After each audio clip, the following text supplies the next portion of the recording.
bakakuweereze kale no bamala bagamba bantagingire njagala kusooka kugenda mu Kigula Luggi then you can tandike program entuufu yandeese kuba sigenda bwa kalowoozo ka leero ngenda bwa Kigula Luggi era Kigula Luggi kino ngenda kiweereza abantu be South Africa mwenna Kigula Luggi ky'abantu be South Africa nkiweereza ne Yoseri baabula otabasira mutano wa Kalekezi nsi ya leta Kigula Luggi kino kigenda sibuka mu nsi kigenda sibuka mu kanyoero ki kigenda sibuka mu kusookera ddala njalo sooka okubaza abantu mwenna abe South Africa bannayuganda bawangalirayo nti bannange mwe bali nnyo okukola omulimu ogw'enjawulo ogw'ettendo okulabisa Yoseri baabula otabasira mutano wa Kalekezi leta bizizide nsanga bisibe na nyini toilet lukwata senior mwe bali mulabisa okwetola South Africa yonna newankubadde mwasanze okusomozebwa nga poliisi bagezaako bagumbula niye mwe balikola nja kwebaza mwenna ba chapter leaders abali South Africa ne bannayuganda mwenna bali South Africa nti mwe bali baliri ddala kati ndowooza njagala tandika bulungi nnyo akalowoozo ka leero njagala kagenderera abantu be South Africa mwenna bannayuganda ng'era njagala Yoseri nawe kana kino Ekigula Luggi kigenderera Yoseri nga nsooka kuzanya ddoboozi lino mulyoke mulitegeere mwenna abadde balowooza nti Yoseri akwagala oba oli wa NRM oba oli wani ng'oli mu diaspora tanakyakwetaaza yagamba yafa ku bizinesi ye famire ye talina mubanja talina gwabanja mubadde South Africa nga mukola ssente era nga muziteeka mu Uganda mulabirira famire zammwe muzimbye amayumba muguza amamotoka mukola bizinesi naye omusajja bwe yavudde eri ebigambo by'ebyogeredde mujja bitegeera nti omusajja talina mukwano gwe era nafunye information ndaga nti n'abantu mwenna badde baga nti muwagira Museveni namwe mwavuddeko enviiri ku mutwe olw'ebigambo byayogedde kati ndowooza kansooka enzanya eddoboozi ne lya Yoseri nga li South Africa oba njala sooka tegeeza ensi nga bwe tabagamba nti Yoseri yabadde agenze kulambula ku mukulu munne Ramaphosa muyaye munne banditi bate basinkanye n'ebigambo byayogedde South Africa byadde bizibu nnyo kansooka mbajjukirizemu katono nti omukulu Ramaphosa naye ali mu kaseera kabi nnyo ngenda kuza omwezi abiri omwezi ogwokusatu guno gwenyini gwe tugendamu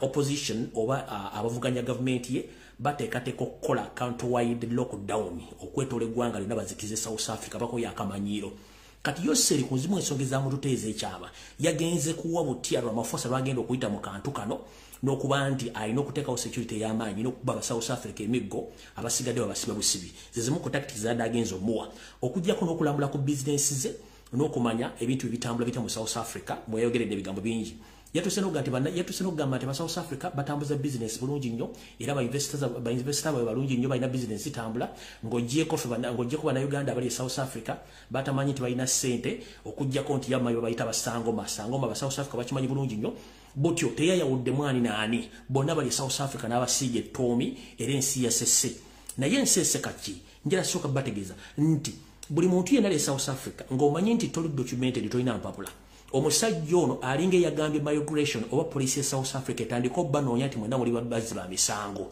muzamu wakitegedde bulungi oba oli wa NRM oba toli wa NRM statement gyakoze yabawaddeyo buwi owala Ramaphosa n'ebitongole bya gavumenti bitandika obbanoonya nti muli bamenyi b'amateeka naye nga temumaze mu South Africa ebbanga ddene nga munoonya ensimbi empya n'enkadde eno yabadde statement ye bw'ate bwe yayogedde muwulize bulungi Yoseri ng'ajerega bannayuganda bali South Africa. So I'm glad that you have got together the businesses of Uganda and the businesses of South Africa. Of course, South Africa had more entrepreneurs who had capital. The ones of Uganda are also coming up, but I'm not sure that there are so many.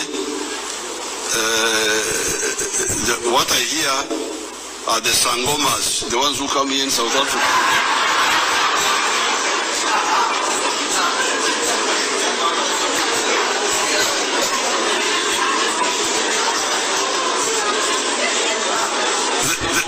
Come here to South Africa and pretend to be curing this disease, curing the other one.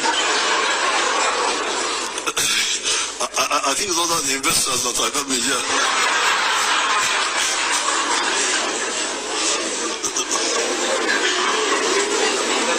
Now, yagala na Uganda bonna bali South Africa nga tayewudde munagamba nti ye amanyi South Africa ekola business n'aba investor balungi naye ye tamanyi ba investor be Uganda bali South Africa yawulewuliza emirimu gye bakola nti basangoma bonna n'abakuba omusumaali kitegeeza bawadde mu migration bonna babalyewo over statement kanjidde bulungi mu bantu bali South Africa ujjo tubagamba n'abali bana Uganda nti Museveni talina gwayagala family muwulire bulungi nnyo njidde omulundi ogusembayo. So I'm glad that you have got together the businesses of Uganda and the businesses of South Africa. Of course, South Africa had more entrepreneurs who had capital. The ones of Uganda are also coming up, but I'm not sure that there are so many. What I hear are the Sangomas, the ones who come here in South Africa.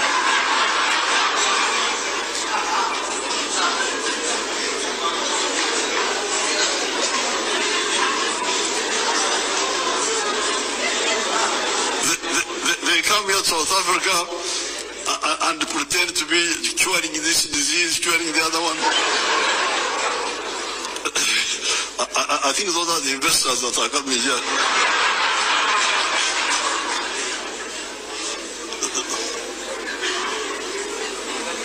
Now, all right.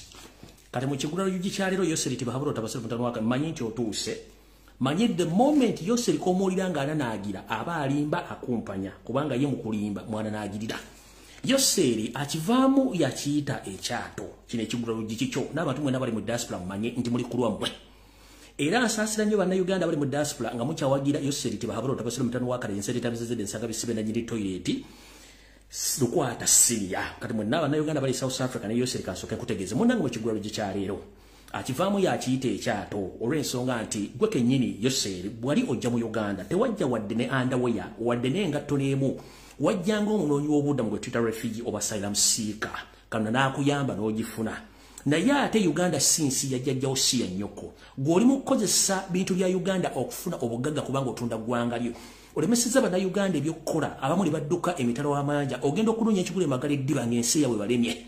Munnayuganda yenna afuluma Uganda ogenda okunoonya omuliro w'ekigula magala eddiba kiba kitegeeza nti ensi ye muleme nga gwogi mulemesezza. Kati bw'obasanga gye bali n'otandika obbakudaalira nti basangoma simanyi baffere simanyi babbi. Ssebo bano aba South Africa bannayuganda abaliyo bayingiza wakati wa miliyoni 5 ku 6 buli mwezi eza dola mu Uganda. Bagula amataka, bazimba amayumba, bagula amamotoka, badduka ja business e Kampala boyita basangoma. Nego wajira mu Uganda toyina wadde n'ekimu kye wajja nakyo okujjako ate okubba ate n'olebesa bannayuganda ababeera mu Uganda ate batandika okugenda ebweru okusiikinga asayiramu oba okubeera mu nsi ezitali zaaboobwe nga babonaabona.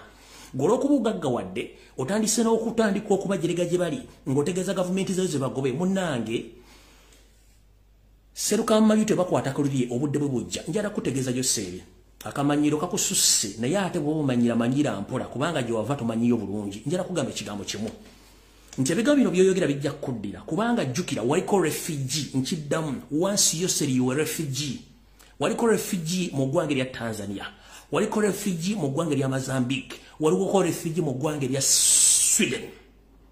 Yoseri, I'm here to remind you that yesterday you were in South Africa. You went on record by abusing and undermining Ugandans who are based in South Africa, who went there to look for green pasture because they failed to get earning from their country. So when you reached in South Africa, you undermined them. You said that all the Ugandans who are based in South Africa, they are sangomas. Some of them, they are asylum seekers because they failed life in their country. That's why they went in South Africa. But I'm here to remind you that previously, or some years back, you too, you were a refugee in Tanzania. You're a refugee in Mozambique. You're a refugee in Sweden with your wife and your kids. So right now, you have each and everything in your power. You forced a lot of Ugandans to get out of Uganda to seek asylum or refugees across the world. But you are there abusing and bossing around. Anytime anything can happen, you might too be a refugee again very soon. So stop abusing and undermining Ugandans. Kubanga nawe kenyini wajja tolina kyolina. Awe nkugamba nti munnange yogera bitono nnyo ensi ekulaba. Wano weva olugero lugamba nti buli akkuta tajjukira nti waliwo alimu enjala. Kyenava mbagamba nti omuntu yenna nga amaze okukkuta kasita atandika okukkuta akufuna emize gino wammanga. Atandika okukuumula omukka ng'ate akatima we batalina kateera.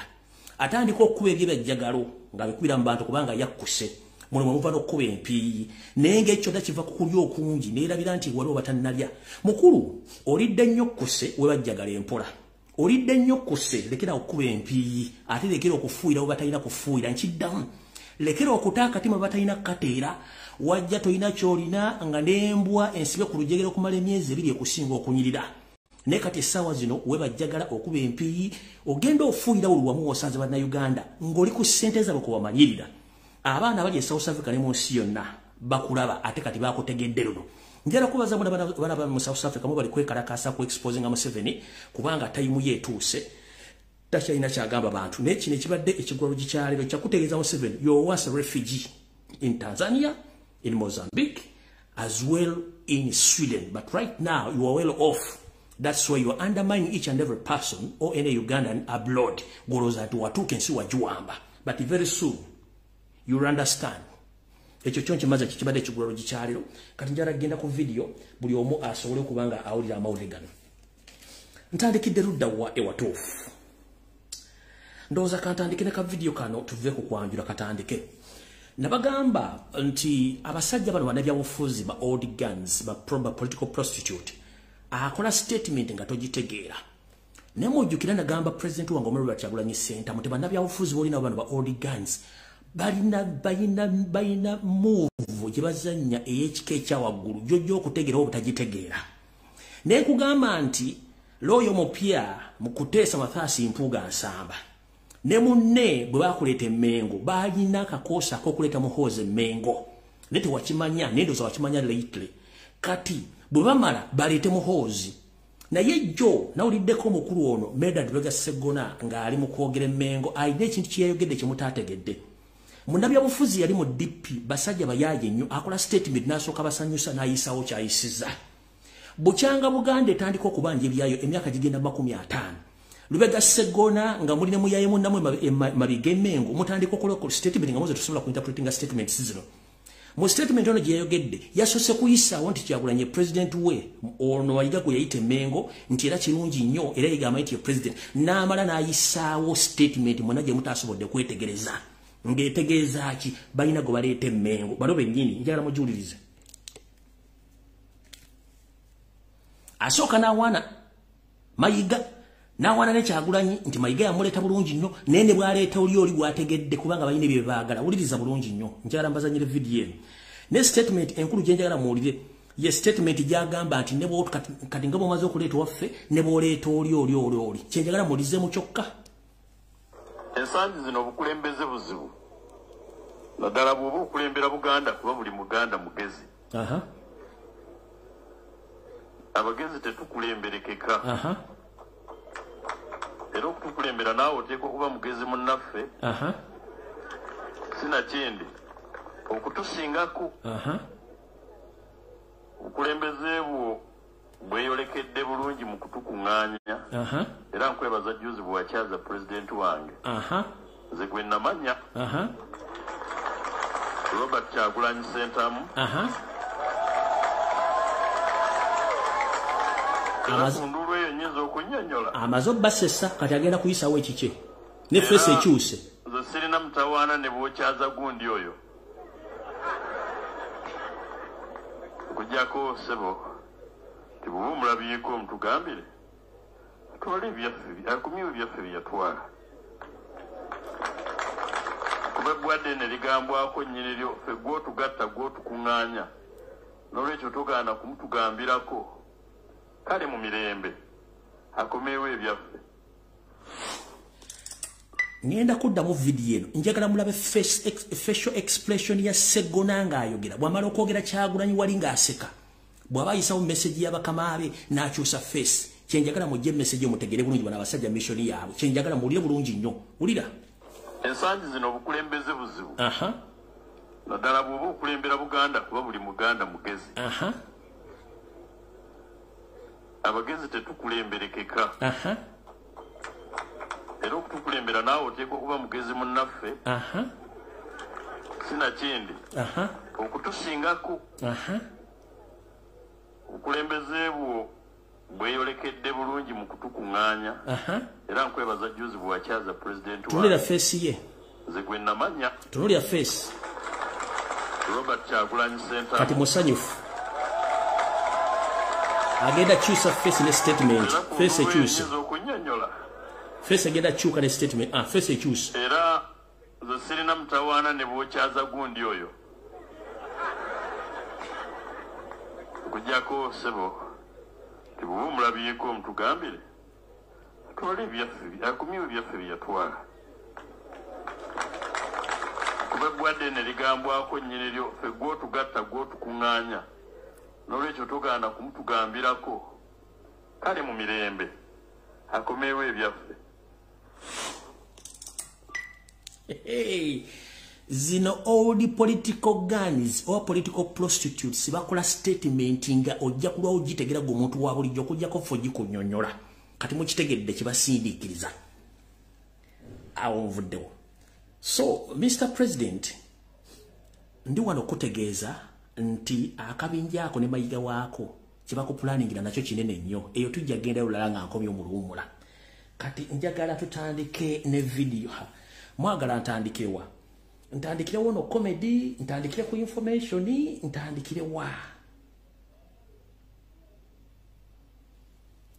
Ntandikire wa.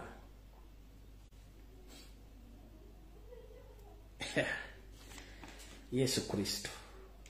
Okay, kantandikire ku wono comedy. All right. Mukulu Felix Kuraije oli otya je bali kujja otusa kansula ndi gitambula bulungi nnyo. Munange bwetubera ku videos zino tuanalyzinga issues zino muloza abantu bantuli basiro ne tutegera bulungi nnyo. Mukulu Mwesigwa kansula ndi oli bulungi ne muganda Wakaddu mwe bali kujja mutusaako engalo. Naye ndoza mutulaba kama tu ebiseera bizimu tuyita mbuzi tetuli mbuzi. Kati ono ye muganda Wakaddu ngali ne Yoseri tibahabula utabasiba mutanu wa kale. Si yo Kaddu gwogamye ti muganda wo. Oyo state agent ngali ne Yoseri. Oyo Kaddu ngali alina Yoseri tibahabulwa. Ekyo tukimaze. Era yono wano Kaddu ngali naawe. Si oyo. Ngali naawe Kaddu. Eri tumusanza ali ne Yoseri kati ngana ali naawe. Ekyo kiwedde. Kati eyo nga sinagenda. Ntandise bwenti. Mukulu Felix Kuraije nkulamusizaako je bali kujja otusaako engalo kansumenti gitambula bulungi. Kansokenzize bana Uganda katono nnyo. Mu history okuva Yoseri yayingira mu ofisi bya Uganda abantu bamwanda mining bamunyoma. Ndebo yabiranga meeting izo nezatuleza government yatulanga bwati nasirika ne mu kusirika ko yali abala bintu bingi nnyo. Era kyovolaba waliwo omuntu afanda Yoseri esawa zino. Tulimu engeri gyakulamu bintu ya Yoseri nyini asoka nasirika banabanga atalaba n'engala buli kimu akibala. The same tactics. Na ye emyaka egyo gyonna Yoseri abadde mu Uganda nga akola tactics enkambwe. Kati twatuusa olwaleero azzeeyo tactics ez'olukumulwenda 7-8 azikomezaawo n'ezo tezikyakola. Reason being ekisookera ddala Yoseri bw'ali ng'oyagala okuvumisa gavumenti zonna enkadde zibaddewo gamba eyobote yasooka newetaba mu kutwala mu kulumba olubiri lw'Emmengo okuddusa Ssekabaka Muteesa newetaba mu kusula gavumenti ya Amini newetaba mu kusula Kitokero zino zo zitulamu era ng'olaba agent bali mu gavumenti ezo naye ng'okola otya wajjanga n'owamba n'otta abantu ng'oyambadde yunifoomu za gavumenti ezo zonna bw'omala okutta abantu ate n'okumawo emisana n'obagamba mulabe kino bagende mutuwa abaana mwagaanye gavumenti yabase abantu ne bakwatibwa ennaku ne bakuwa abaana by force ogenda okulwana. The same tactics zogenda okozesa ennaku zino enkadde. We are here to analyze and to inform Ugandans that whatever thing is taking place on social media about Robert Kyagulanyi Ssentamu National Unity Platform plus People Power, which Mzee Museveni using, those are the old tactics ziyakolanga mu kinaana. Akola ekintu mu public obanga kyekwese n'amala n'akijjayo n'akisiba ku muntu okumulabisa mu public nti muntu mubiye ne yeeyonja. Kati n'okujjayo no Mwesigwa kennyini yagambye yajja mufe kati kijalo banalizenga kino mutegere nti obukodi bwa Museveni akola ekintu n'amala n'akiteeka ku muntu ye bw'ayagala akiteekeko ye yeeyonja ejjeko ebbala kyabadde akola. Already ina mission yagala okusiba Robert Kyagulanyi Ssentamu omuteka omusango gwa treason agirina mission weeri n'ekyo kyaganya engeri gyakizannyamu. Abadde agezezzaako abantu bangi bazanyisa omuzannyo ogwo naye nga tebalina ngeri bagenda kukikolamu. Kati mukulu ebintu bino mubiveeko ebintu byabasukka dde okutegeera katutegeera nnyo. Kati njala kulaba ono mukulu Felix Kuraije wena otulanga omuntu ali mu kamugwanya asala ezzike. Laba Felix Kuraije bw'atunula yenna atunulanga omuntu ali mu kamugwanya asala ezzike omusajja omukulu obulimu obubajjudde wena olinga omuntu ali mu kamugwanya ali mu toilet asala ezzike okitegeera n'ojja ku media n'otandika okulimba ku bintu by'ekisiru.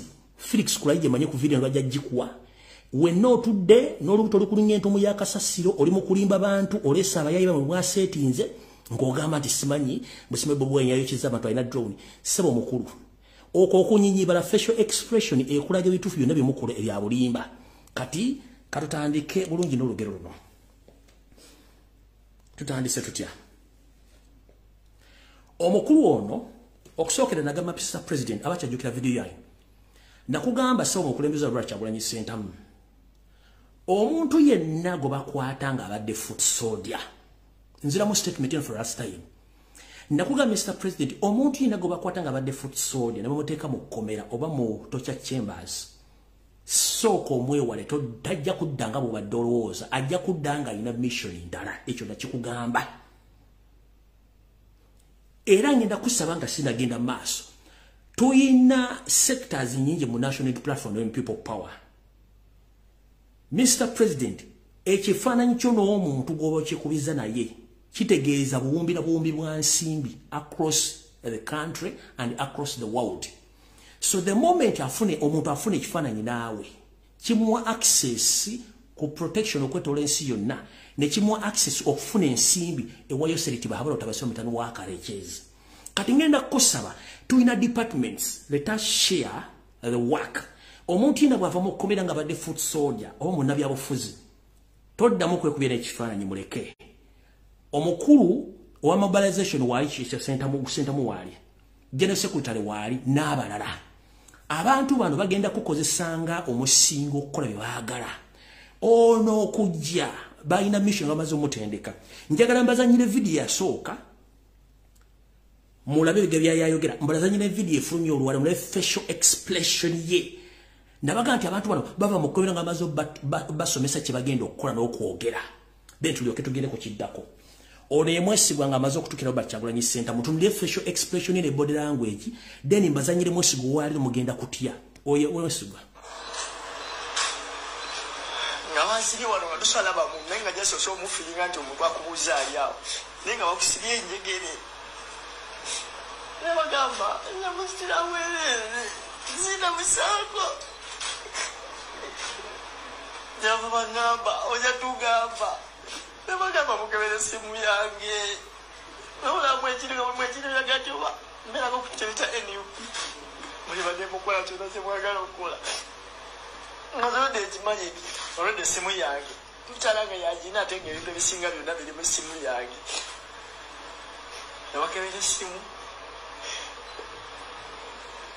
kati nanga buli cyo bakubuza ngano kidda aba face ne body language obulunga busanenga tosobola kwerwanako obulungu gulumira mu kifo kimu kyababambuza oye mwesigwa nga ze wa Kyagulanyi mu kusooka kati laba mwesigwa nga kulayije amulese okwogera kasasiro waabwe laba body language ne face expression n'ekigambo kyeyogera nti president we bale kuntaasa na kunsabira kati amuyise kibanda njala muwawule statement era n'ayogera nti abantu bamuwa deal be baliranye Kyagulanyi okitegere baliranye Kyagulanyi kitegeeza babatandise okulukulu batuuka ku Kyagulanyi kulira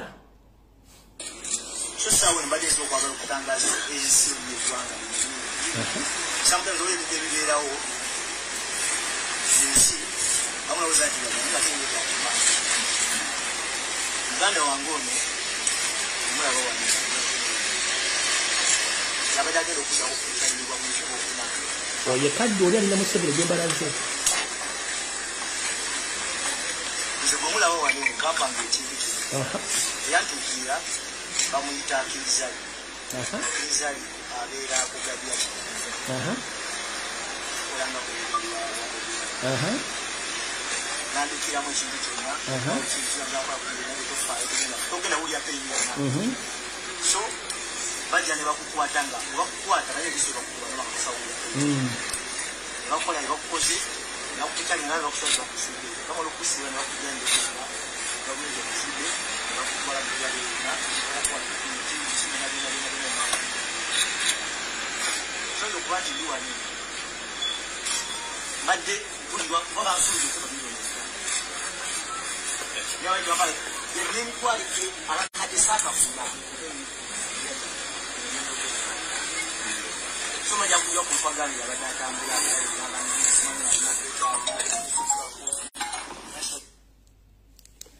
Kati mukuru mwesigwa ne mukama wa Felix Kulaije ne Joseph Bahoro tabasira mutano wa Kalejensi leta mzizide nsanga bisipena nyini toilet okwata senior mumpulirize bulungi nnyo ogambye anti emizanyo gino mwagizanya gyo nakyo kama kusooka wali video genzanye body language ne byogera birala nnyo ku bino ogeba kusubiza milioni 5 era bajja ne bakuwaba mu drone bakubye bisoso whatever you said bogus and nonsense jara kubuza ne Felix Kulaije kisokera da mix Felix Kulaije mu mateeka agafuga eggwanga Uganda osobola otyo ku presentinga suspect mu public media nga atona gambi mumukutenga suspect bwe mukwata suspect kiba kitegeeza mumaze okola kye tuyita profiling ne investigation zonna era omuntu avunana n'abavunaani avunaana kati ono yavunaana abavunaanibwa bali luddawa mu investigation okujja okupresentinga ekintu kyonna in public wa mu court musoka kufindinga obujulizi ne muleta ba suspect avunaana ligwa avunaana kati mugambye nti bintu bino Kyagulanyi bimanyikira abantu no badiringa no byagambye waki kisimu mwasoso kwata bifunga temuna presenting ono kubanga oyino ku presentinga ono go presenting zulayo nga ayogera nti obadde oyina kusooka kukwata bali bonna n'olyokoleta charge sheet n'oga tugenda muvuna n'emisango ABCD bane ba suspect n'obateekawo no kati kino mukoze presentation mu public kati mu court mugenda teekayo kuba this is a criminal case and a blackmail mwandibadde kye mwandikoze mu investigation tebasobola ku presentinga suspect mu public nga tali mu court mu suspect yenna appearingira mu court ndekati golese suspect omutadde mu public addressing the public nga bwe kyali nenga tewaliwo waki abavunaanibwa nga tebaliiwo ate nga bavunaanibwa we bali batambula ne mulya mmere kitugimma abaana Kulaije wenna omegeredde olinganga omuntu ali mu kabuyonja asala ezzike Kulaije tukule wenna omegeredde olinga omuntu ali mu kabuyonja asala ezzike omusajja omukulu ku myaka gyo mulete ebintu mu myaka bya mukulu kinanga muli bulabwa wenna wamegeredde alinga ali kabuyonja asala ezzike ne mulimba abantu before nga tonna presenting muntu yenna oyina soka kola thorough investigations abanonyezi abatebereza okwanti batuso ofunde ku muntu ne mbakwata ne mbateeka mu koni bavunako ne mbagulako omusango mu presenting the suspect mu public ku mawulire nenga ate tasusegenda mu court kati kiki muba mutegeeza ate n'ekidala zino emboozi tezikyakula kubanga tuzimanyi bulungi nyumba demo zikole ebbanga lyonna mission yamu yakuteeka Kyagulanyi munda tugimanyi kumuteeka ku treason case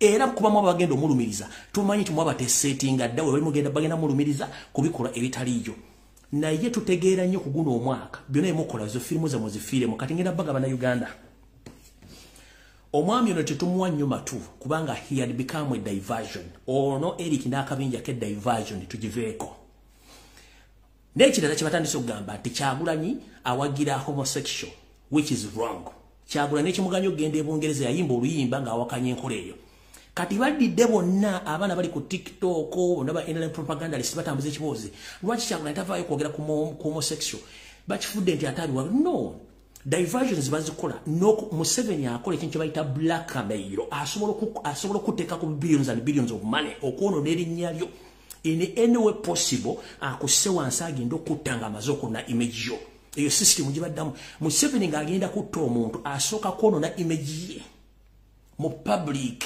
bagenda okuttanga oli public news nga talina kyakwagazaako kati mulese no diversion ya Eric already ku social media mwasasudde center bali mukuba lwa Kyagulanyi center muti awagira ebisiya gambu lwaki tavaayo n'abyogera ku lwa Kyagulanyi center mu statement zezi yazikola kati diversion ya homosexual abana gye batambuza social media ngabuza lwa Kyagulanyi tavaayo that is a diversion ono Eric diversion already waliwo kibadde kitambula ekyamba bahati nakyo mukifudde diversion okitegera kati ebintu bingi nyongera basaba bano mbaleke bafire mu firimu yaabwe ekyo nakyo kiggwe kati omukulembeze ndowooza kansoke kuone security alert eno ndyoke ntandika information yange nayesinye nembwangu ekisokera da kansunati mukulembeze yange kwoli Mr. President Robert Kyagulanyi Ssentamu I greet in the name of Jesus ngaba nabasuubiza nti ngenda kuwumulamu for 30 good days nga mpumuddemu omutimbagano for personal reasons eno security alert esemba eri omukulembeze w'eggwanga kansoke njogere mu luzungu Mr. President Robert Kyagulanyi Ssentamu, I'm here to inform you that whenever the state fails to kill you, the state finds any way possible to eliminate you, but using the close friends, the close friends of you, or your relatives, or your counterparts. If the state fails to assassinate you, the state makes sure that he uses the close friends, the close relatives, or your fellow politicians. Kati wano wenkugambira nti mukulembeze wange njalo mwegendereze nnyo. Yoseri tibahabulwa ye takyasobola kukuba kisasi obokozesa ekintu kyonna. Wabula nti government bwe kulemereddwa gokutanga omuntu esobola okukozesa omuntu yenna akuliraanye either mu nabyabufuzi, esobola okukozesa omuntu associate wo, esobola okukozesa bodyguard wo, esobola okukozesa omuntu yenna akuliraanye okutuusaako obulabe either family member oba politician munno okukola ekintu kyonna kye baagala okukola okutuusaako obulabe. Kati njagala ompulirize. History asoma bw'ati nti government weberemeddwa, when the government fails to assassinate you, they either use your friends, family members, or your associate to finish their mission. This is exactly what is taking place. So, Mr. President, I'm here to remind you that the history can repeat itself in Uganda, because I'm here to inform you and to give you the further evidence about what happened previously in other countries. Mr. Bobu Robert Chagulanyi Sentamu, please listen to me very carefully. This Eric Mwesigwa and the entire government, they are looking in the one way or the other to flame you with a treason case so that they can put you inside. But before that, they are planning to assassinate you using your fellow friends. Yes, lwaki bajja Mwesigwa ono atekewo ebiwooziwoozi kubanga balemeddwa okufuna bagala kwesa munno. Kanjala kuba ku muganda wange ebirowoozo bino. Wegendereze nnyo abantu abakuliranye ebyo bintu nzize mbigamba nega nti abantu abakuliranye bagenda okuvirako entabwe. Iranza, I don't trust anyone around you. Ngenda kuzaayo. Tugenze ku mugenzi Savimbi yali muyekera wa amaanyi nnyo mu ggwanga lya Angola. Era Savimbi eyamutta yali close friend. Yali sort of friend and bodyguard. Savimbi tewali atamujjukira ali wa Angola. Tugenze ku mugenzi Sankara wa Burkina Faso, one idol, some of your idols, omugenzi Sankara. Ali agoba kuteka ku mutimbagano wonna. Sankara wa Burkina Faso, bodyguard ye yamutta. Tugenza ku mugenzi Desire Laurent Kabila owa Congo, bodyguard gwe bakozesa okutta Laurent Kabila. Tugenze ku Sir Edward Mutesa oba Ssekabaka Edward Mutesa, bakozesa mikwano gye egiri okumpi Abaganda okumusenda okumuletera omuwala Ssekannyo eyamuwakanya okawulire n'afa.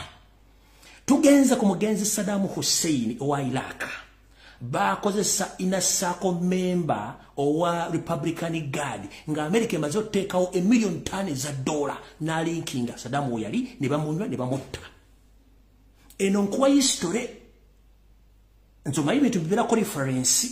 Omukulembeze wange nkuwa history nekulako ne reference. Nti government bweremerera okutta mu public esobola okukozesa omuntu akuliraanye okutta okutuusaako obulabe. Nakati bano kye bali mu kukola ekyokulabirako kyekyono Eric naye ate eri abala balinga Eric abagenda okujja ne nagamba nti omwana yenna gwe bakutte oba foot soldier bwagenda baba mu trainize kyekyo okukola nono Eric ebigo byeyogedde bimatankana ng'empale ya Museveni. Kati mukulembeze nkugambye ne nkutegeeza nti nze ngenda kuwumula ennaku zange 3 nga siri ku social media naye weegendereze nnyo kuba ekigenda okujja kika. Nabagambye nti olwedde tuli mu November wa 2023 tugenda mu 2024 speed egenda kuba nnene nnyo. Nkuwadde ekyokulabirako nti Ssaabayeekera wa Angola omugenzi Savimbi bodyguard yamutta. Ne tugenda ku mugenzi Sankara ono idol oba omuntu gwonyumiza ku bantu ba Pan Africanist era owa Burkina Faso bodyguard yamutta. Tugenze ku Laurent Desire Kabila owa Congo era bodyguard yamukuba Elias. Tugenze ku Sir Edward Mutesa era Ssekabaka wa Buganda president yasooka. Closed friends Abaganda nga bakozesa omukyalo Ssekannyo ngobota bayiseemu be bawa Ssekabaka obutone bamutta. Tugenze ku mugenzi Saddam Hussein owa Iraq. Inner circle member owa Republican Guard bwe yawulira nti waliwo milioni 5 eza dollars bamuwa okuwaayo Saddam omwami ono yakwata Saddam n'ababoolera location Saddam ne bamuwa ssente meka bamuwako emitwalo gyali 2.5 ku milioni 5 oyo yali inasaako yawaayo Saddam Hussein kubanga olutalo lwaluganye nga balina okugyawo Saddam Hussein by all means kati omukulembeze wange munnange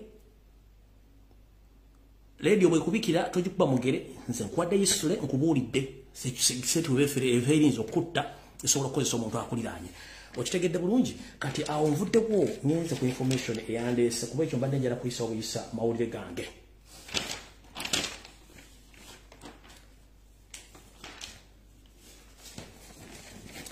kati eno message njagala egende mwenna eri bannayuganda abali basaira mu kisikazi okwetoola ensi mumpulirize bulungi nnyo naye ng'ekisookera ddala njala tegeeza bannayuganda mwenna abali mu European countries abaggwerako passport zammwe nti bandandira abakima passport zammwe ku embassy eri Denmark embassy ya Denmark eya Uganda bannayuganda gye bajja passport okusinga mu European countries ndiwo okubawaabira nti embassy erimu abanyampi mwenna abaludde okufuna passport zammwe embassy ekikola kagendere ng'omukadde akogga muleme kufuna passport ezo kubanga bali mu embassy z'abasinga obungi banyarwanda bonna mwegenze nnyo ggwanga lye bayita abanyarwanda bali litupolo oyinze so abantu bangi basasula dda ssente ze passport ziri myezi 5 badire eyinze tebawa passport ze bagende bagamba nti jo juzi nga tebafunye passport ekyo nkimaliriza kati no message njagala egende mwenda bannayuganda abasuubira okuva e Uganda n'abagivaamu nga munoonya empapula basaalira seekers oba refugee abanoonya refugee status across the world.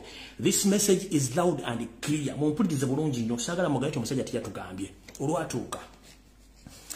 olwatuuka munnaye nga Uganda ebalemerera mugenda mu nsi z'abazungu okufuna ekyo kigulira Magalidiba ne mutuuka eyo buli omu awaayo mboozi okusinziira ku ekyo ky'aba ayagala kimufunisa empapula ekintu ekirungi naye mumpulirize bulungi nnyo Yoseri we yategeera nti bannayuganda basinga obungi badduka mu Uganda bagenda bafuna obutuuze bw'ensi endala nga bayita mu nsonga zonna ze baagala okumuteekako oba ze bamuteekako entuufu naye gwe omuntu asaba empapula luze ebigeo bino njala sooka okutegeera Yoseri ne munne Piraato badiployinze abanyarwanda okwetoola ensi zonna bannayuganda gye bagenda okufuna asayira mu ba refugee status bano bakolanga ba lawyers ba migration lawyers bano bakolanga ba interviewer bano bakolanga ba interpreter immigration lawyer ye lawyer asobola okuwozesa emisango gy'abantu abaagala okuyingira oba okufuna eggwanga eryo oba okuwoza emisango egyo overstay interpreter ye muntu avunula olulimi lw'otamanyi mu nsi eyo nga yalumanyi naye nga gwomanyi oluzungu amanyi oluzungu asobola okuvunulira mbali mu lulimi olulala naye waali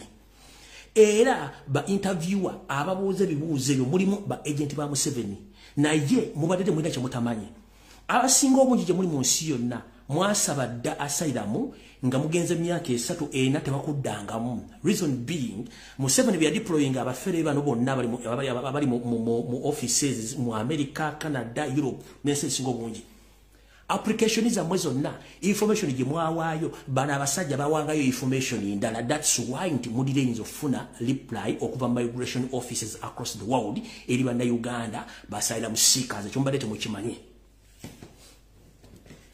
omuntu akubuuza ne bagamba omanyi lulimi ki no bagamba nti mmanyi luzungu oba oluzungu sirimanyi manyi Luganda banoonyayo omuntu gwe bayita interpreter nga amanyi Oluganda nga amanyi n'olulimi lw'ensi eyo n'ebiseera ebisinga ba interpreter abo babeera Banyarwanda mwegendereze nnyo akubuuza ebibuuzo ng'abiza mu lulimi lw'abali naye yennyini Oluganda batalumanyi n'oluzungu olumu baba tebalumanyi bagatta lugatte kati gobo mugamba nti muna Uganda ekinzirisiza bwe kiti olw'okuba nti ali ku mulimu gwa Yoseri ebiseera ebisinga babakola recommendations enfu ne mulinda reply okuva migration oba empapula zammwe ne kigaana solution yiino bw'obanga oli mu nsi z'abazungu wagenda kusaba asylum mu Uganda please genda okebere ku fayiro yo saba fayiro ogikebereko ne bw'obanga ogenda teeka application y'okusaba asylum oba okusaba refugee status making sure nti migration lawyer gw'okozesa wanseyo munansi oba mweru ekirala bw'ofuna omuntu yenna interviewer nga tomwesiga owulira tomwesiga tegeeza office ya migration nti omuntu oyo simwesiga bulungi munfunire omuntu omulala ezo right zonna zizo bw'oweekengera omuntu oyo oyina eddembe libaga nti omuntu oyo siri comfortable naye okusinziira ku security yange munfune interview omulala oba interpreter omulala nkiddamu tegeeza munno nti tegeeza ekitongole ky'ogenzemu office oba ya police ogigambe no I'm not comfortable with that person please may you give me another person who can interview me or another lawyer. Kubanga kikirizibwa mu mateeka okozesa omuntu goli naye comfortable omuwe ebyama byo. Ntegezeddwa ko mu America gye kiri. Canada gye kiri, mu Europe ate kiri okika. Mwenna abaludde ofuna asylum status, abaludde ofuna refugee status. Kino Museveni yakiteeka mu system nga bakikozesa okuba nti bafeerinze bannayuganda. But the moment you take long to get your papers, get to know that abantu abo bonna bali mu lukwe lwa Yoseri kubalemesa funa mpapula olwa interviews emukola. Kino kyeyolekera mu Europe, mu America, Canada ne some Asian countries. Ojja kumbuuza ensi endala ziri mu ki wano wetutuuse tugenze kulira kukombe sowani. Gwe munnayuganda yenna asuubira okuva Uganda ng'odduka oba oli ababayita bata ng'onoonya ekigula amagala eddiba oba odduse lyabufuzi teweetantala okugenda mu nsi za Middle East ng'onoonya asylum oba oyagala refugee status. Babayita ba economic migrants. Ng'odduse mu Uganda embere kulemeredde oyagala kugenda kufuna kigule amagala eddiba mu nsi z'Abawarabu. Nkiddamu Geneva Convention Jemuri Agreement zizimu kundagaaniza signing okwetola ensi yonna nti omuntu waddembe okwekubira enduulu nga ayagala kufuna engeri gye bamukuumamu olw'ebizibu ebiri mu nsi either entalo oba ebyamaka oba ebyeddiini ekyo kikkirizibwa. Naye mu nsi za Middle East ensi ezisinga obungi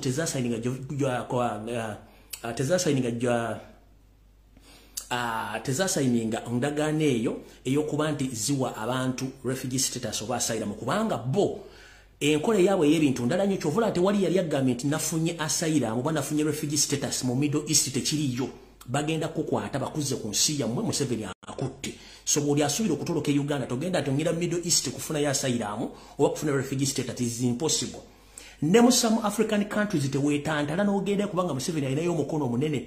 Jjukira nti ye alina ensi z'akolanagana nazo okuzza bannayuganda Uganda. Naye ng'ezimu zikyasetulinga basalamu seekers naye nga yo Middle East kakutanta n'odduka bw'ogenda Middle East kufuna mpapula owabuda mu nsi ezo. It is impossible. Ensi mw'oyinza okufuna empapula Europe, America, Canada ne some Asian countries, Middle East, part of Africa, kafu. Geneva Convention Agreements, Middle East ensi ezimu tezagisayiningira koda tezeetaaga kumanya ebintu kyobula tebagaba yasayiramu tebagaba refugee status tebiriyo. Okitegedde. So mubeerenga mukimanyi bulungi nnyo nti ebintu bye mbagamba mubiteeke mu nkola mujja kubeera bulungi nnyo era buli kimu mujja kitegeera. Onvuddewo. Ngenze ku mawulire agatalinda. Njala mwotangire Meya w'e Lubaga ne Erias Lukwago.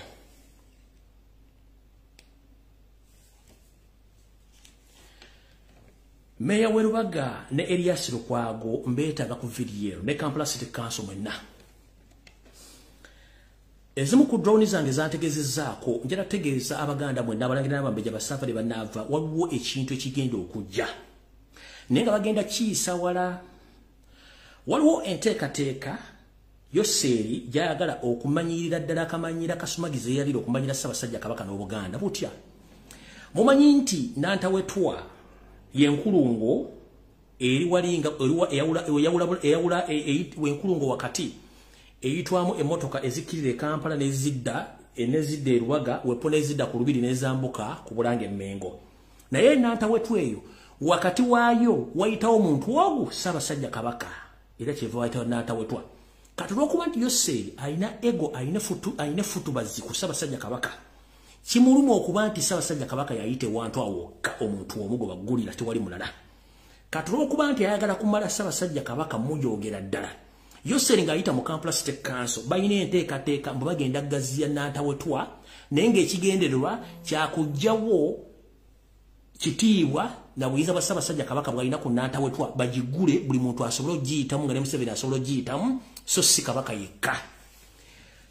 Drone zange zategezeza nti omuntu ali mu kintu kino kitambuza era kiguza bakansala ye Meya w'e Lubaga omupya owa National Unity Platform gwe bayita Mbeera ze Mawula Zaki. Meya w'e Lubaga Mawula Zaki Mbeera ze bakuwaana okudduka ate tuyita wammwe. Diru ya mwene erimu emitwalo gya $20 gye mwagala okutambuza abantu b'e Lubaga mu kitegeere. Abamu beetabye mu kuggyawo ekitiibwa kya Ssaabasajja Kabaka n'okwagala bagenda gaziya Nantawetwa.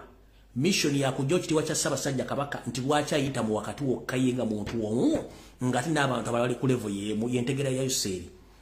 Molokuba temuyina buwangwa muloza nti buli kimu kyakuzanyirako kino kibagambye mu kiwulire bulungi kijja kubeera bwe kiraba kiti kibadde omukama yamanyi nze drone zange zampadde amawulire mbategeeze Obuganda mbategeeza nti waliwo enteekateeka nga bayise mu meya w'Erubaga division mbeera ze Mawula Zaki bakansala basinga obungi ogenda obapolota okuba nti baagala kuyisa ekiteeso ekyo n'antawetwa eddemu egaziibwe naye kino mugenda kikola ne mission ey'okugjawo obuyinza bwa Ssaabasajja Kabaka bw'alina obw'ekitiibwa kye nti buli muntu asobola okuyita omwo n'aleega buleezi ku lubiri oba n'aleega bulange nti lwaki Ssaabasajja Kabaka yaliyo n'ekino ekintu Omunyarwanda yakirimu yo seeri okwagala okusanyawo ekitiibwa kya Ssaabasajja Kabaka kati mmeeya w'Erubaga mbeera ze Mawula Zaki nkutegeeza muganda wange bakuwa n'okudduka ate tokyampuluka bunyampulukusi lyako by'oba osobodde wadde oliwa national platforms esisaagana banyampi bali mu national platform nkutegeeza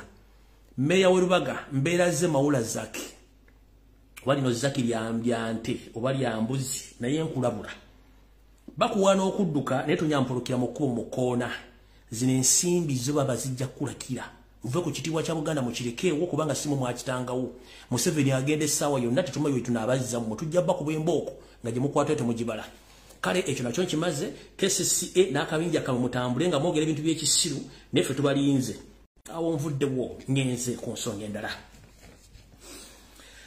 omanyi bwe nzijjawo ne mbagamba ebintu ne mwebuzabuza nga bafuka banaaba nga mulooza tebibeerewo nebimala ne bibeerawo babiwaddemu akaseera katono nnyo kati yoseeri olwaliro kankujje wabinyise mu nsuwa n'ogenda South Africa gye wayogeredde ebikankana naye before nga tonnagenda kumakya ku Lwokubiri wasooka n'otuuza meeting mu State House Entebbe ku ssaawa 3 ez'okumakya then n'olyoyolekera eggwanga erya South Africa yoseeri mu meeting eno wabaddemu wekennyini Kalekyezi Kayihura Bahati Sejjusa ne Meja Kakooza n'abantu abalala mu meeting eno muyina ekiboozibozi ekirootanga abali ku lusozi nga mukojowa ne mutandika okwogera pulani zammwe ez'okusalako ebitundu bya Uganda bizza ku Rwanda kubanga mugamba nti Rwanda abafuzi b'amatwale bajiwe ekitundu kitono nnyo so nga ate eno mu Uganda mulaba nti bannayuganda bebafu nnyo tebakyagala nsiya mu mwagala kugisalako era mugenda teekawo engeri y'okwerwanyalwanya nga kuli mu Congo nga mwagala kusalako bitundu bya Buganda oba Uganda bizza mu ggwanga erya Rwanda mu bigatteko mission eno mwagitudde mu meeting nga tonna situlagenda South Africa mwabadde Museveni kennyini Kalekyezi Kayihura Sejjusa ne Kakooza mujja kwebuuza Mama Njovu Enterprises aluludda bantegezezzaako nti Mama Njovu Enterprises yayiikamu Windows nkiddamu bantegezezzaako nti Mama Njovu Enterprises yayiikamu Windows ayina galaji gyali mba kyamukanika iyo yensonga laki nabagambye nti omuntu wansi bw'omunyigiriza ennyo ate bw'anatuuka okwera nako posti gye nakoze ku makya kirabadde ntegeeza so kyobula nti mweno meeting teyabadde Mama Njovu Enterprises ne South Africa teyagenze yayiika Windows ayina galaji bali gye mukanikira mpola mpola yasobola kitemusamuula mu meeting zino Yosiri bwe yatudde n'abaana abatamivu banne abaloota nga bafuka muno mwabaddemu Museveni kennyini Kalekyezi Kayihura Bahati Sejjusa ne Kakooza bagambye nti bagenda okumakinga sure nti ebitundu bino wammanga babizza ku ggwanga lya Rwanda kubanga bannayuganda bebafu era ne mu South Africa yakyogeddeko nti bannayuganda basiru agenda akyogera nti basiru ne Besigye yakyogera mu bitundu bino bagala okulota okuzzaako mwe muli Kabale mwe muli Mbalala Masaka okutuuka Katonga boolekere Gomba n'Olukoola lwonna balugatte ku ggwanga erya Rwanda era kino bajja tandiko kidibate nga mujja chuli ambana bya bufuzi addala Banyarwanda n'abantu beeyo nga batandise okweyogeza nga abaana bako nti bote basanda kubera mu kitundu kino balina kubera mu kiri ekitundu ekirala nga muwulira ebiri mu ggwanga eryalasha ewo mukulu teeka munda pozi bagamba nti erinnya eri omusajja osagala byogera gwe bayita Putin mu Luganda ze muyita teeka munda kati teeka munda bwati bwe yawamba ekitundu kiri ekya Crimea kubanga Crimea mwalimu abasajja n'abakazi abalasha n'aba Ukraine kati yakozesa advantage nti aba Ukraine bali basinga mu Crimea n'awamba ekitundu kya Crimea n'akisala ku Ukraine n'akitwala nono alota afuka era kati sawa zinaga nti olwokuba nti okuva Kabale Mbalala Masaka wano Katonga Gomba n'Olukoola lwonna lulimu basajja bano basirwajja okota basinga nyirimu entannaba ajja kukola akakodyo ke kamunga kali bakunnumbe nga basalako ebitundu ebyo bizza ku saidi y'e Rwanda Olukoola baluzze balutwale baluzeeri nga baagala okikola e Congo oba wendi oba siriiwo ebintu bino muli birabako ate muli omusajja yakola video nga gyeziri muza mutegedde bulungi Nyate kazijukizemuko bali baserwajja okwota nti munnange okusinga nyirimu entannaba tekitegeza nti nyirimu bataliiwo abawo ali bulungi nnyo Tujjukira nti mwadduka ewammwe mu ntalo ziri ezaali ez'amawanga mwaddukira bitundu bingi nnyo ya Uganda ne baabagano bawo budamu okutuuka mwaje ne musitama kuno Buganda so nga ate Ssekabaka Daudi kyo myaka egyo yafukwatibwa ekisa n'abagamba nti mujjemba weekwe mwina okutuula mufune obutuuliro musobole okubeera awo era butyo n'abakwata n'abatwala mu lukoola engoma gye bateekera kyobula nti olukoola lw'engoma ddo lulimu basajja n'abakazi banyarwanda olw'ensonga nti Ssekabaka yabawa obutuuliro ne batuula eyo ne basiisira ne bazaala n'okuzaala ne batuuka n'okwetuma amanya ge baagala naye kati essaawa zino olw'okuba nti ono siwajja okwota ayagala kusinga nnyinimu entannama butyo baagala okukola ekintu kino okuba nti batandise okutematema Uganda ogitwala genda wetegereza ebitundu by'emmenye bantu ki abasingamu bannayuganda basingamu babatta kiro mu misana babawamba okendeeza ennamba kiri kigenda otuuka nga bayoola buyoozi munda kigenda batwala butwazi mwenna ku Sunday bwe nakola video ne bagamba nti abantu bagenda okutta mwentere mwetegeke njala bategeeza nti meeting eno okusinzira ku doli yange meeting eno baali babula kubaze kusayininga ssente ate jategeeza abantu benategeeza muna nti mugenda kuttibwa meeting ete kubanga etudde olwaleero okusinzira ku meeting kuba meeting yalina okubeerayo ku Sunday yalina okubeera ku Monday naye ate naaba nga alina program ez'okutambula okugenda mu South Africa meeting erina kutulula era amayizi eyinza okuba nga etudde nga banda b'essaawa zino nga Yoseri ne kagrupu konna kena bategeeza kagenda okukola mission eno basayininze millioni 2 ze bagenda okukozesa mu program eno ey'okwasasinatinga mwenna abasajja be nayogeddeko so mwegendereze nnyo naddala mu bannayuganda be nagambye ku nsonga eyo ey'okuba nti baagala kubasaanyaawo so mukitegeere bulungi nnyo ku nsonga eyo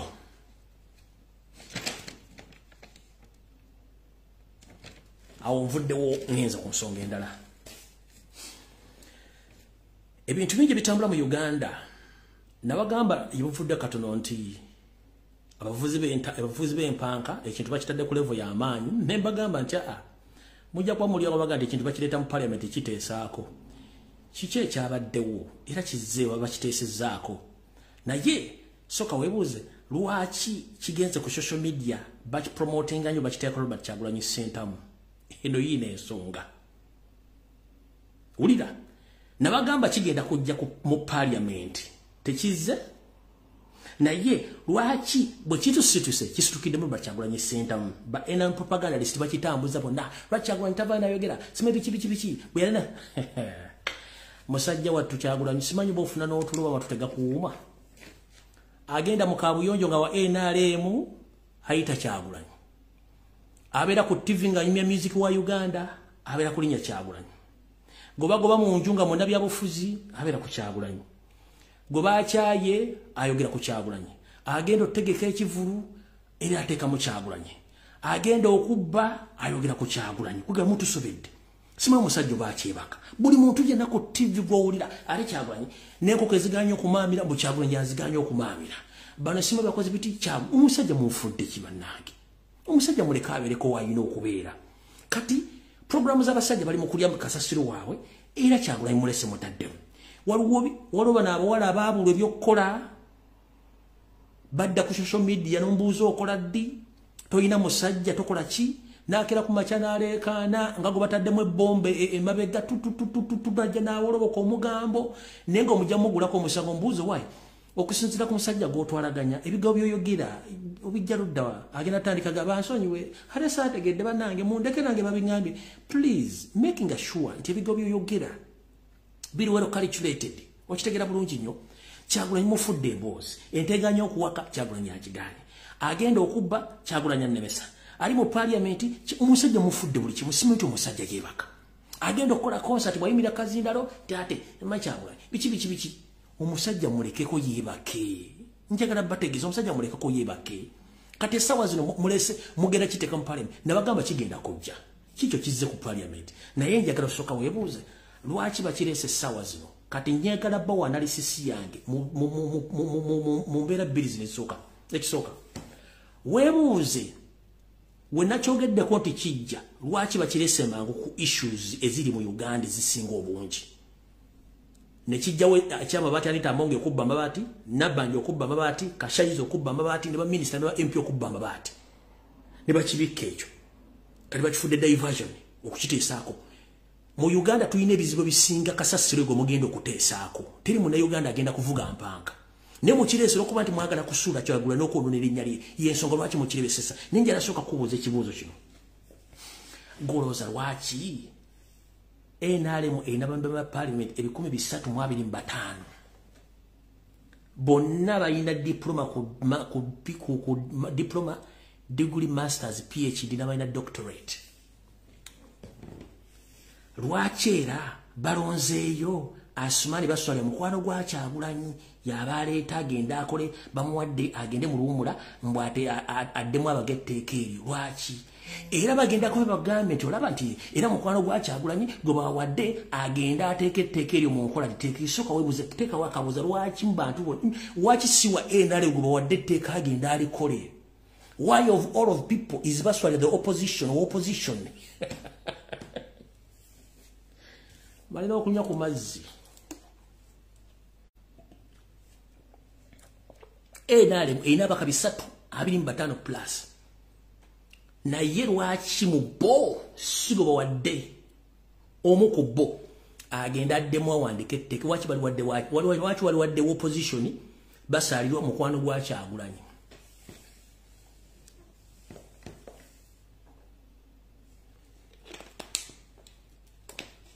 ekintu kyonna politically bakikuba bakiza wa Kyagulanyi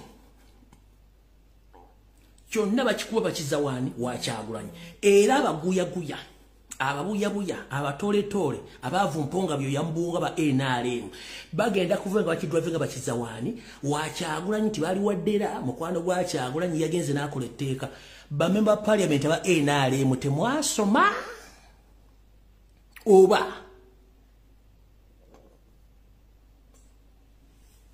ekyo nkitaddaawo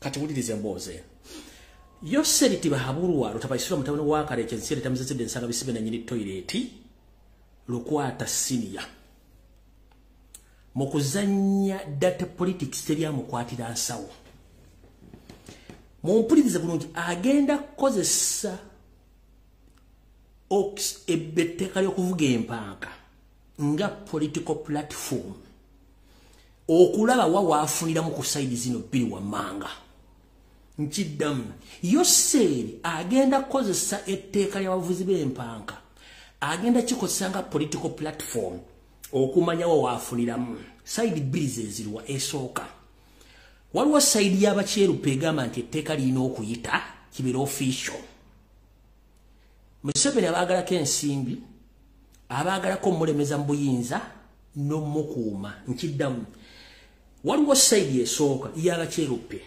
abagala etteeka lino liyite Museveni nakati bamukuumidde mu buyinza bamuwa ensimbi ate abaagalako protection mulemeza mu buyinza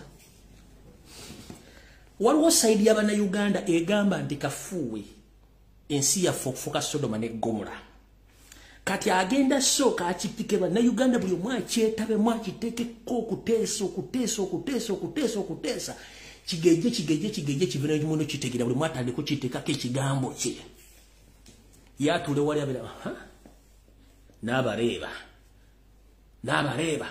agamba mbalaba kata awembagala nakeji bazo mpereze ekipa soda nimbareeba watu bagenda okukola kate saazi no yatudde eddabala saidi kikwafu mwebire bitu teri muntu agenda bikwanalizingira ku TV za Uganda kebere ku social media yagenda tulaba awembagala kati awo bali abazungu nibendeteeka bana Uganda tebayagala kati wawe enfunira ze side bili abazungu abagala kensimbi abagala ko protection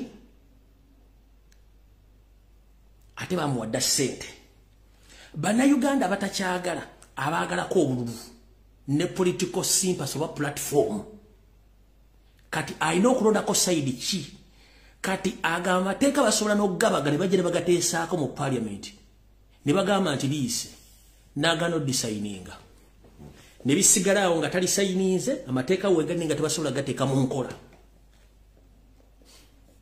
ekyo mukijje ku nze basobola ogenda Asumani agenda gakola agaleete bagateeseeko era waanika emikono nga parliament ekkiriza nti ligina lifuuse etteeka bali mutwalire aliteeka ku mmeeza agaana oddisayininga lisigale mu transit tagaanye takkiriza jukire teeko kola balina okumala odisayiningako officially nti balitadde kalifuuka etteeka eyo option weeri aleme kunyiiza bannayuganda aleme kunyiiza bazungu kubanga obululu bwa bannayuganda abwetaaga n'abazungu akola ki abeetaaga kati wano tuga nti ssemusota guli muntamu toyina ntamu ndajo ogenda fumbamu niyo musota mwe guli niyo oyina ofumba okoze otya kati wevuga nti agenda kikozesanga political agenda kukozesanga kadala kabyabufuzi ng'ekisinga obukulu ayagala okumbwa abazungu ayagala ensimbi zaabwe kubanga akimanyi bw'ava mu buyinza aba awedde ayagala obululu bwa Uganda naye ate akimanyi bannayuganda alina osooka bateekamu ekintu kino kibanyikire buli mwaka kiteeseeko kifuuke national issue oba national matter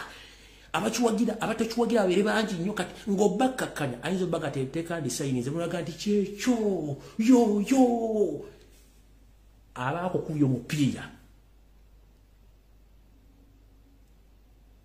oba munfuna aba akukubya omupiira super kyenvudde mbagamba nti kino bagenda kikozesanga political platform oba akadala k'ebyobufuzi guess what buli wamu kati kyekyogerwako mu ggwanga eggwanga linga eterina bizibu birala naye nga ensonga za Uganda eziruma bannayuganda obava byali badde kiteesebwako essaawa zino oba kyane bakyogerwako wonna kati ani agenda okifunamu era ye still yanoonya wagenda okifunamu zamutegedde bulungi sides bbiri ezo naye nsoose kubuuza lwaki essaawa zino bakidwave nga bakizaa Kyagulanyi kubanga bamanyi nti ewa Kyagulanyi wali abaana bali ku social media basobola okwogera kati bwemukisiba ku Kyagulanyi abawagira Kyagulanyi balina okuvayo ku defendinga Kyagulanyi kati n'abatamuwagira enala besasula balina okuvayo kipiko okukiteeka ku Kyagulanyi kati mutandiko mwekube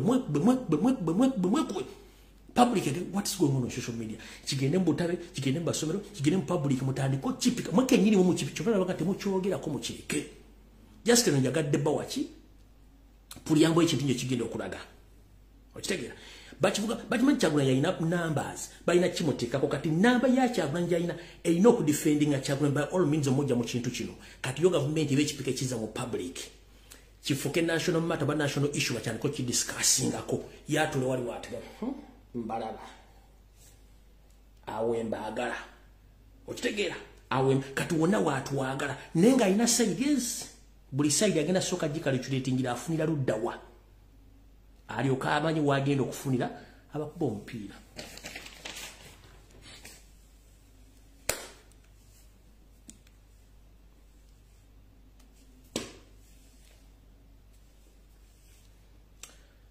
kansubire sina kyendeseeyo ku information yolero gyenze nayo naye nga weebuuze lwaki Asumaani of all people waki Asumaani mukwano gwa Kyagulanyi nga NRM erina balina diploma abalina degree abalina masters ne PhD waki tekuvuddeeko omu n'awandika etteeka eryo oba n'agenda n'adiscussing etteeka eryo lwaki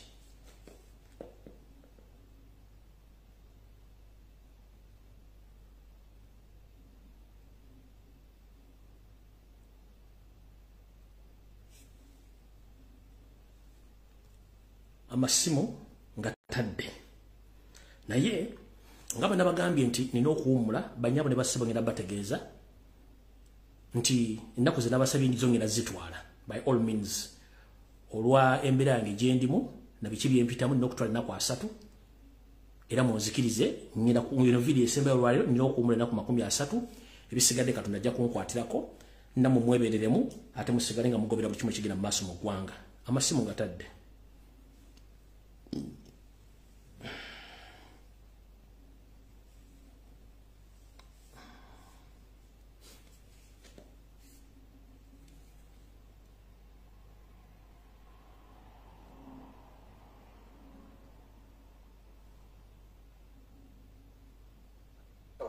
Hello.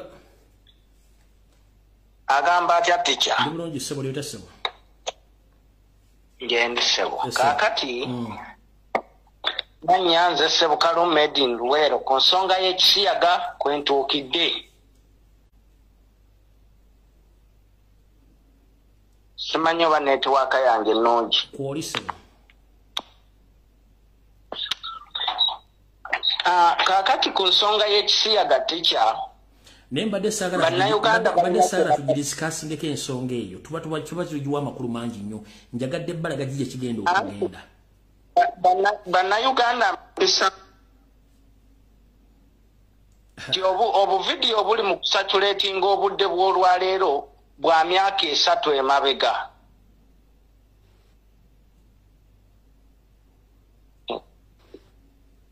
So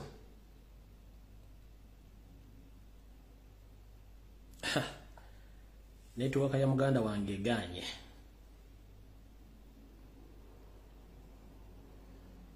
Network eganye. Anti muna guno kwokuba bokuba te ku WhatsApp ne bakubako information evako basobola kuwuliriza.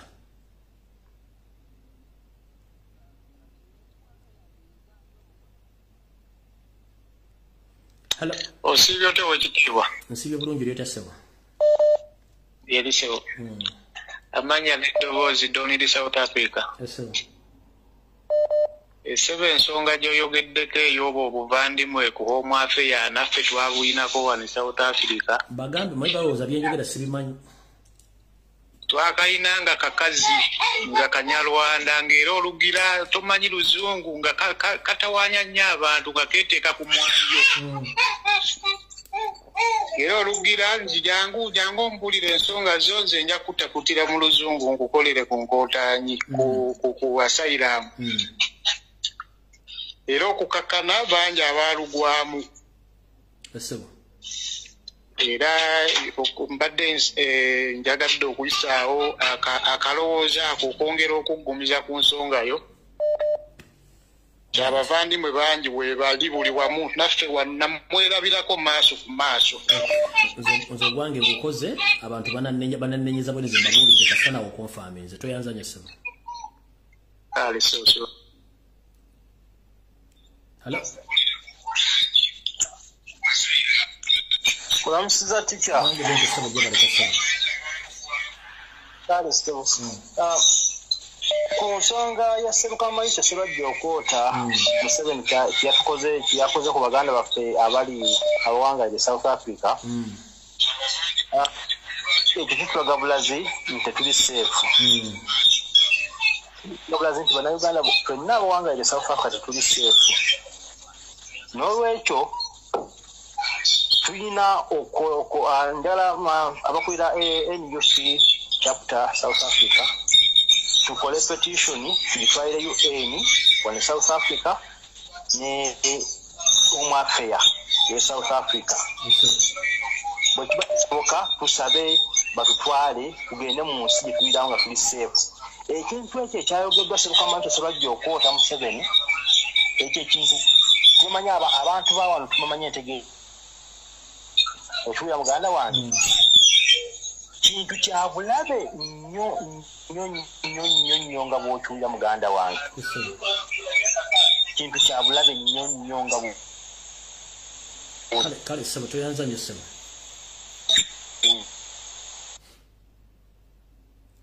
Hello.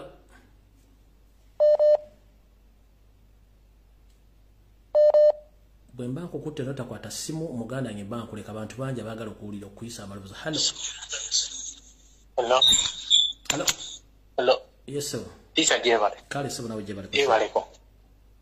Nze nsinzidde wano Botswana. Yes sir. Akati nze manye nange neewaayo okukola omulimu gw'obwannakyewa munnaaye. Sina kyamaanyi kyenyinza kukolera. Yes sir. Nze nasalawo nange n'ekintu kye naye nasalawo buli akuvuma buli avola Kyagulanyi. Penge Darema gyalimu essaawa eno nze nagimuteekamu kati. Yes sir. Akawunti nzikwatamu. Balina akawunti esoba mu 10. Ate oserese nziguzaawo gundi zaabwe. Baba ino jijjayo. Yagalagaana. Gakuba nti abamu bonna mbasinza bategeera aba NRM. Inga ekintu ekyo buli akuvuma. Genda mu yayisima ogitukwatiramu ogijjemu ebiyenda. Eyayisima? Kade kakyali kyagaako niye galeka. Tukyala bakyali baffe. Penge kati kyalimu ekyo kyennyini saawe. Waliwo n'abalala balinganga bana.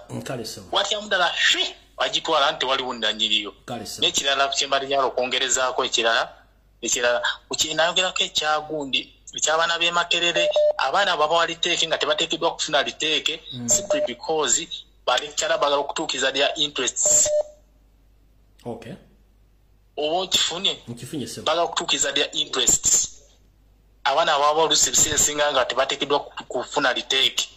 Nijja siye namuforcinga n'akikola n'akidizayininga nga ye to fulfill their desires. Kale sebo. Kale beera bulungi. Hello. Ichaje baleko se. Kale nawe je baleko. Simanye mperezayo. Amina itambwanga aloga mujjawo. Oba itambwanga mwigawa kabako buto yanguwa. Neti chalumbuyo tukubye omuggo munene ennaku 30 nyingi. Oba omala lunaku lumunga tokoze live mu 7 nice ebintu mutwalo. N'ennaku 30 wabula otukubye omuggo munene. Nete tuina kya kikolera mugamba atagizenza tamanya bweruma kati munne gwe ngejo tamayimbera je ni mugwajja gama nti nkoze ensobyo genda nemba n'okumula munange. Negwe watumanyiza then n'ekyokulala Mr President Kyagulanyi Center mutata tuyambe security alert gye bakuwa giwulirize tetulina kyakola otukubye omutima buli bakera ku matane bakuwa information n'obanga otagiwulidde olaganga nti obabye bakugamba bifu ne ate ekinatuukawo Abannayuganda ogenda kuba otulese mu bbanga tubadde tukusaba busabye owulirize information eyo. Kale munange Tichawe bale kuweereza kama kutukumire mu luwumula lwogenda. Kale nyama. Hello. Sebo nyabo.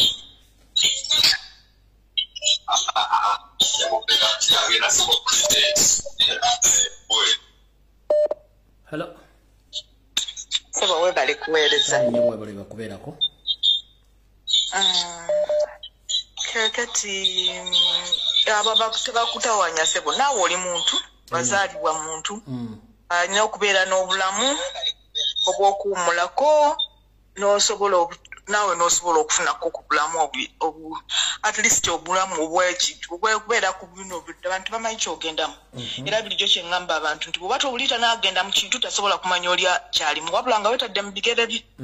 Kale sebo nze nkwagaliza oluwummulo olulungi naye n'ekyo ekirala oyo nze omanyi abo abasajja abo abagemmenga abo kati olaba oyo Mayiga Kawenkene Mayiga azanya paati eyo kubanga kati amanyi abantu bonna bamukowadde bamwogerera dda buli gwateekayo n'empuga we bamwogerera dda twamala dda omukuba kati aleese Sseggona ku site alowooza nti abantu bajja kubeera drone. Abo mbeesobolera temuleekana nabo nemba ndi mutulo mbasobolera mutulo mu kirooto mbeesobolera awo temutega tembaluwaako.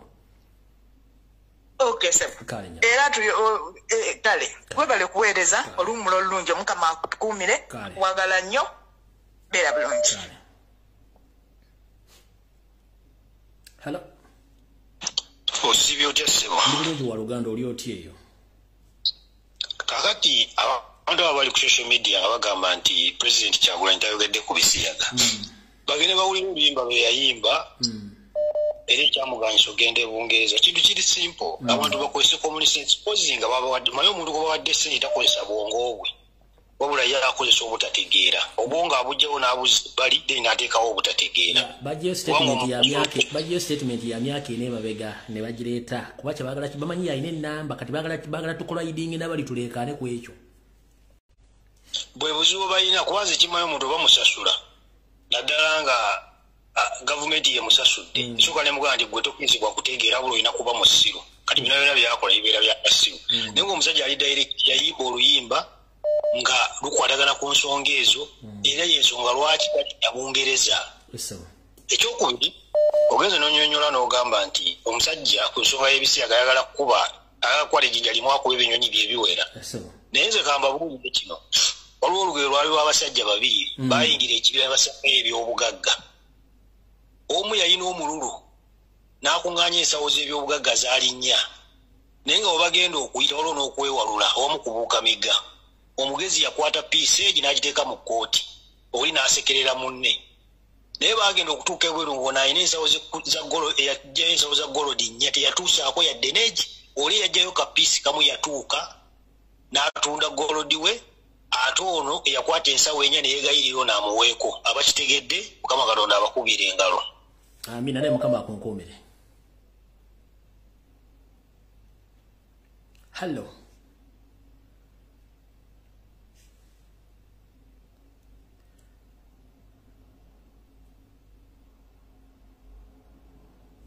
Hello. Tuweereza mukwano. Kale nyabo nawe jebaleko munnange. Tusaba Allah kutukumire wena mu vacation ko kogendamu. Amina nyabo. Kati nze nsaba okugumya president waffe. Nti byonna ne we banaabikola ffe tuli wamu naye. Ate Museveni byonna nze nkugamba byonna ne bw'onaabikola era ojja kgenda oba otyo ojja kgenda ekyo beera ng'okimanyi ssaawa yonna. Then n'ekirala pulezidenti waffe bambi nkusaba security alert ozitwale ng'ekikulu ennyo. Kubanga bagamba omuntu anaakukola obulabe abeera wakulusegerero akubeerako. Bambi pulezidenti ffe emitima gitweraliikirira. Security alert zitwale ng'ekikulu. Mukama akunkuumire tikyakumene pulezidenti waffe. Amen. Hello. Hello, teacher. Wangisebo. Mpisemu. Kuoli sebense kuolira. Neyanziza sebo nebaza Katonda ansobozesezza. Kati sijja kwogera mannya gange naye ndi Munnayuganda. Nengo okusinziira ku bigambo byotusomeseza olunaku olwaleero ebikwata ku nsi yaffe n'obulamu bwaffe. Njagadde nange okuyisawo ekirowoozo kyange mu bufunze. Nti nga bulijjo nga ffe Bannayuganda tulina omutima ogw'okwaniriza naye bannaffe be twayaniriza awo we tutuuse kuba oyogedde ku nsonga y'okuba nti n'ebitundu by'eggwanga lyaffe ebimu bapulaninga okubitwala.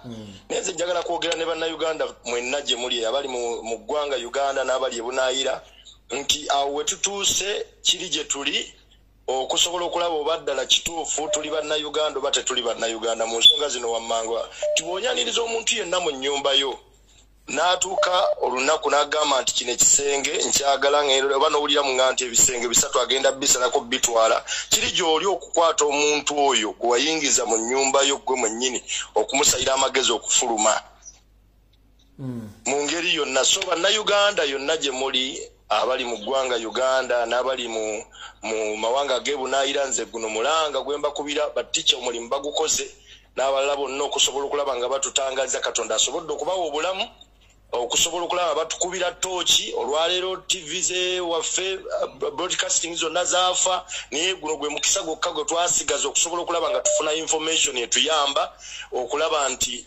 tusigaza ensi yaffe n'abaana baffe betuzadde n'abazzukulu b'abazzukulu basobole okweyagalira mu nsi yaffe.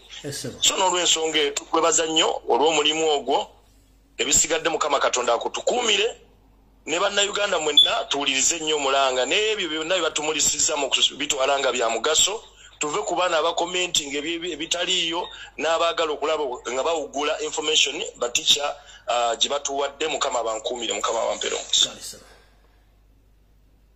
Hello. Sebo tija jebaleko sebo. Kama Waluganda we balikoberako sebo. Kale sebo. Kakati sebo ensonga gye njagala okwogerako muganda wange gye ndabye ezeeyoleka ewa Kagame ne wa Museveni. Ng'ojokonyekera mu programu ey'olunaku olwaleero. Abasajja bano basinga basiriwaza Africa bagenda mu nsi zaabwe ne batemula abantu ne bakola buli kikolwa ekyekko mu nsi zaabwe. Bwe badda ku media ne batandika okwogera nga bakolokota abazungu okusiga ekifaananyi mbunno bo tebakolera abazungu era bo bakola ki baagala Africa. Okitegeera sebo ye Museveni adda ku media n'ayogera nga akolokota abazungu kalinga kazannyo ke babeeramu ne Kagame kyekimu kyakola beefuula abalwanirira ennyo Africa ate nga basinza okutaataaganya Africa. Okitegeera sebo mukama wange era byebigambo byayogedde South Africa omulaba yeefuula akolokota abazungu eno nga bwe yeefuula alumirirwa abaki Abafirika naye ng'ewuwe gy'ava Abafirika kyabakola. Kyekyo muganda wange enteesa yange. Tuyanza Joseph.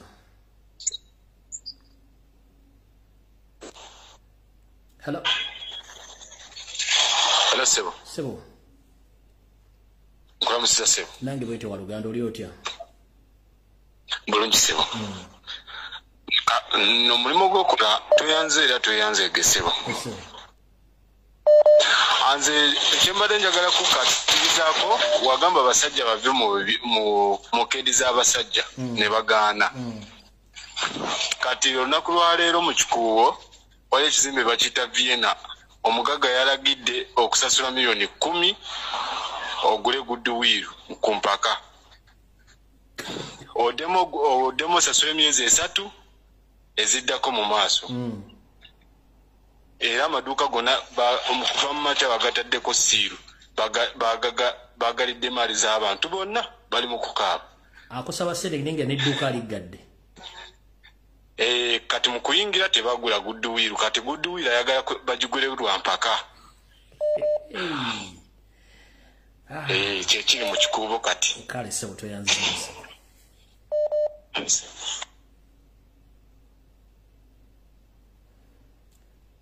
59 toina network muganda wange 59 connection toina network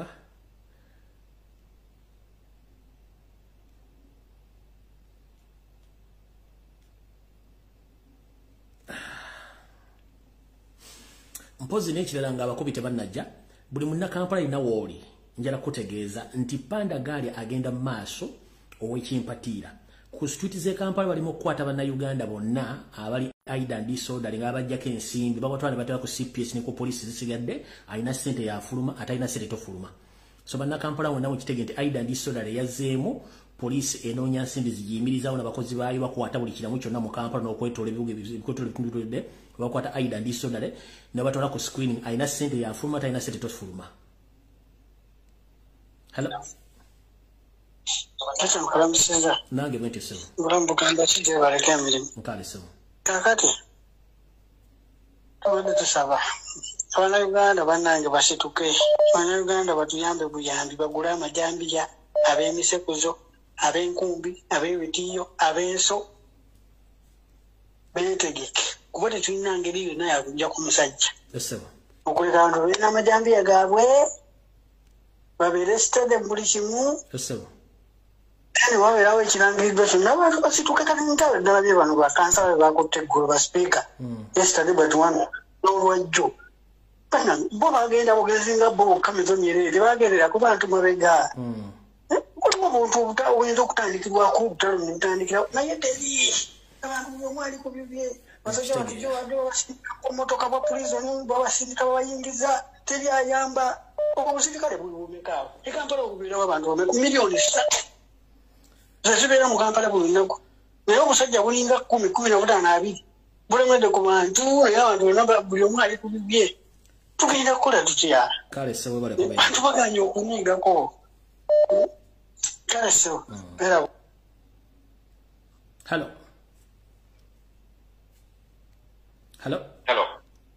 Sebo. Yogane teacher. Yenyini yaliko goli ko sebo. Oyo jasso. Ndi bulungi wa Luganda oli otyeyo. Jendi sewo. Kusokera ddala nsoka kwebaza omulimu gwo. Mukyala Sharifa Sonko nkulamusizzaako munnange badde okulaba ku Sharifa Sonko nkulamusizzaako bwe bali kuwangalira mu struggle gwomu kuba Obiba struggle mukyala Sharifa Sonko nkulamusizzaako genda mu maaso muganda wange. Kati sebo. Sebo. Nze kyembadde nteesa nti amazima ddala emiliyoni 10 ezo kirabika ntono nnyo singa bongerako miliyoni 10 Abanayuganda ne basituka awo ne bamanya ati kyebalina okukola ngabo guduwire gene miliyoni 2 egende miliyoni 2 balyoke basituke bamanye kati kwerwanirira kwe kutuuse kale sebo kudaala nedda sebo kale sebo toyanza nnyo obako kale Hello. Ticha wewe balukueleza. Kale munaina wewe. Munaye wewe balutuweza tukwagala nnyo ticha olwemperezayo kakati. Ennyabo. Ngenda kwogera ku security alert gy'otadde kujowereza mu president waffe. nsaba pulezidenti waffe Security eyo agitwalenga ensonga pulezidenti kyemmanyi kwoli kuno naye nkusaba Security eyo gye bakuwadde taata ogitwalenga ensonga kubanga omukulu atero tuwa amawulire wuno agenda kuwummula sebo tusaba taata oleme tunyogoza mitima kubanga buli lwe bakuwa Security n'otagitwalanga nsonga tubeerawo nga naffe tunyogoga emitima gituluma kubanga tutunuulidde gwe wekka gwe goolo yaffe President tukusaba taata Security ogitwalenga ensonga ekirala mbadde nsaba ba bloga bonna manyi kwebali kuno kino ekyono omuvubuka kyakoze tebakiwabudde oyo diversion nsaba tebakiwabudde baleke bafiire mu ggoolo yaabwe kale nyabo toyanziza nyabo neyanziza nnyo tica olw'okumpa obudde bwo hello hello Peter wanji jebaleko kale mama nawe jebaleko Tijanze nsaba kimu president waffe bambi atuyambe tanyoma information yatumalamu amaanyi fenna tuyimiridde ku ye nze baweereza Security ngekukwata ku ye nempulira nga njagala nakaaba naye buli weegira nga mpulira amaanyi ganzigwamu ngamba nyooma tanyooma obulamu bwe buli matigga nnyo naye amanyi kasita abeerawo ng'awulira obubaka bamuweereza it's up to him naye nga omulimu gwaffe tugukoze kale nsaba nebaza nnyo Eric ekyo kye yakoze yebale kutuzzaamu maanyi twasiimye ekyo kye yakoze nebuuza kimu bulijjo kutwitinga twiti zaffe nga tuli kuye abulako kusiigibwa kw'abalwadde yafudde awo mulemirembe abulako kusiigibwa kw'abalwadde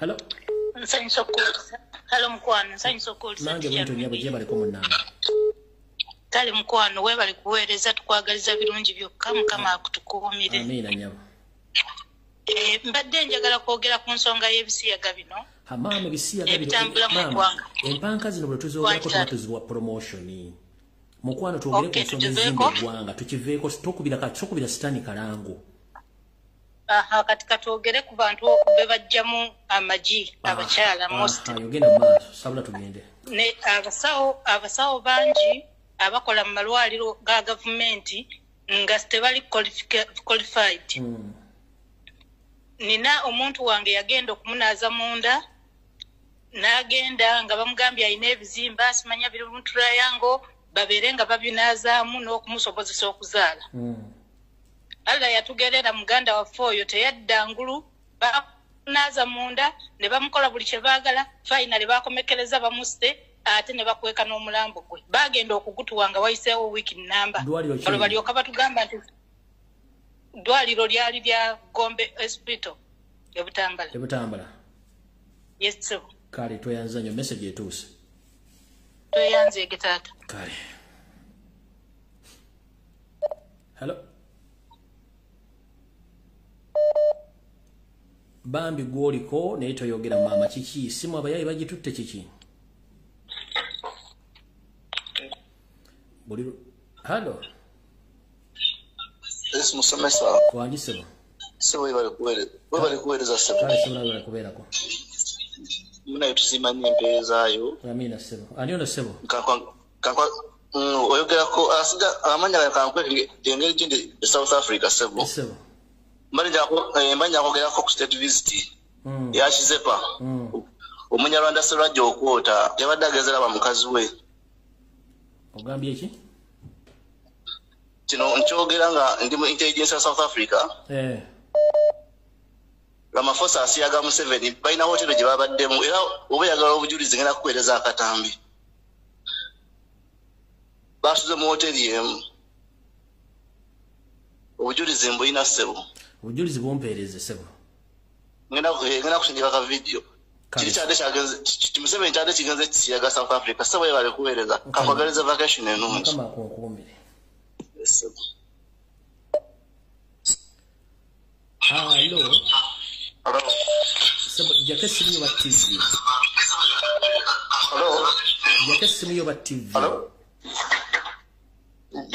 yanjijjeko ssebo egenda mu maaso ssebo okulamusiza mukulu Lumbuye nze mukulu Lumbuye yaliwo ekintu kimaze okwekenneenya mu kutambulako n'endaba nga bannayuganda ffe abakyasinze obusiru mu nsi yonna ensonga lwaki nti Museveni nga ye omuntu nja munenya kitono yefe abamuyambako okutubonyaabonya tulinga nga ffe abeeteeka mu mbeera embi nti kuba kansukanku ekyokulabirako ab'amagye tugenda abantu ne beekalakasa ku kkubo ow'amagye akuba kibuuku ng'alinganga afuna omusaala emiliyoni 10 okitegere kyokka naye ng'embeera ye mbi okiwulira n'akwata omuntu n'akuba bw'otunga baminisita balinganga abalina ensinza ezaabwe nga basobola okukolawo kye bakola akasijja ne bakola ki ne bakajjako kwegamba nga ye Museveni omuntu omu talina buyinza nnyo gye tuli naye ffe bannayuganda ffe abeefuna nti tumanyi ate nga tetumanyi okyula ekintu ekyo ffe nenfunitanga nga bannayuganda tufuna nti tumanyi mukama wange sooka olindeko katono nnyo ngenda kujjako waliwo information ezze wano okwongerezako eri gyenjogeddeko alright wano waliwo gwenjagala obbalaga omwami ono gwe baleese Kaddu ate mu 2016 mu nsonga za Kayihura yaliko era wuuno wano wulira kasooke mbalage Kaddu ate mu 2016 and act as a complainant. The case with Saga, the police, brutality. The lawyers were behind it, they just forced into it. But what I just want you to assure you is that Uyo Kaddu mu 2016 behind it, there's something going on behind it. So I came up with my friends Uyo Kaddu mulabi and we came up Eranga state empare dinze and the name of the police in general, especially Mr. Kayihura. The man was done everything for this country. Fano Kaddu agamati abadako okutuswako obuvune. Era ye Kaddu NUP era drone yayo bagamba Kaddu millions zino tano soko ziteke waka etugenda kwa mine emira America atano twatu kujja ku stage wokulira tukutwale tweminde tugenda okukola twaye government tugirabise eraza nebbi fonga bakutimye ku stage yo olina okumalina kunga mmeka nga satobanya bano bakansa betwalunda bala banupu bakati kogenda ku social media omanyi bagezi nnyo social media bagezi nnyo kati kubekola kali yakulabisa bamalo wemenya ati Kaddu omanyi kiddwa yakolebwa kibiina kya NUP lwaki gavumenti yali agadde okukwata mwesigo labano kulayije yali mutuju yayita kyebeza kubera mbuto kulayije nanyi baddenga asala ebyayi kyokka gwaleese Kaddu gwe afronti ngono mwesigwa ne mu 2016 wanira statement egamba witness withdrawn from Kayihura's case ye Kaddu ate the same Kaddu aze mu 2023 nga 2016 gali musango Kayihura ngira ba mu stage nze wundi and act as a complainant. The case with Saga, the police, brutality. Era bayina ba stage nze. The lawyers were behind it, they just forced into it. But what I Uyo Kaddu mulabi uyo Kaddu mu 2016 uyo. There is certain force behind it. There's something going on behind it. So I came up with my friends to go and we came up to come and clear this error and we prove our innocence and the name of the police in general, especially Mr. Kayihura. The man was done everything for this country. Fano Kaddu agamati abadako okutuswako obuvune. Kaddu yaddaga okutuswako obuvune. NUP era drone yayo bagamba Kaddu biyo kwegamba Museveni bw'otulaba kama tumutuyita mbuzi Nabagamba boda zonna 70% kubera kuba state. Kati kaddu. Olese mwesi. Kazize kama simu tusigaze dakika 15 zokka.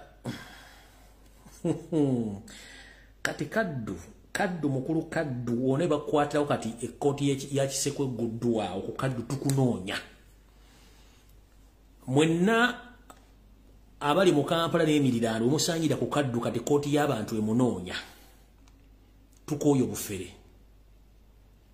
Hello teacher. Wangi? Okulamusizza nnyo teacher. Nange mama bwentu yitambwangu nga mayiga wakabako obutuwa dakika 2. Yes. Kati teacher njagala kwogera ku kya Sseggona. Teacher watugamba dda ebintu ebyo. Ebintu ebyo bigenda byalinga bikomawo bukomi. Kale ffe tubirabeko. Kati tetwewuunya Mayiga walabula president b'omugamba Mayiga oyo looyo omupya Sseggona n'abalala. Ffe tulinza appearance. Ffe twakakasa dda tulinza appearance. Kati kintu kye yayogedde gundi omulabira ddanga ebintu bye baagala. Luli gundi oyo mugani Mpuuga yagamba mbuno owulira omuntu ng'agamba mbu kabaka agenda ajjanjabibwe. Kabaka talina abantu bali supposed kumutwala n'olyoka owulira abantu nga babeera ku social media baleekaana kabaka ajjanjabibwe. Kati essaawa zino Sseggona ayogedde n'agamba singa aleeta singa okyaza oyo abantu tulina mu nnupu abanankani abalabe emisoto egiri mu nnyumba giba mibi nnyo pulezidenti. Emisoto egiri mu nnyumba giruma gibeera n'obusago obw'amaanyi nga girina ensinziro ezisobola okukwata pulezidenti.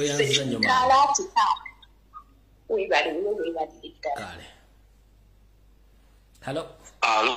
Sebo. Comrade. Okusooka nkutumiddeko nnyo. Gye baleko. Kale sebo nawe balikubeera.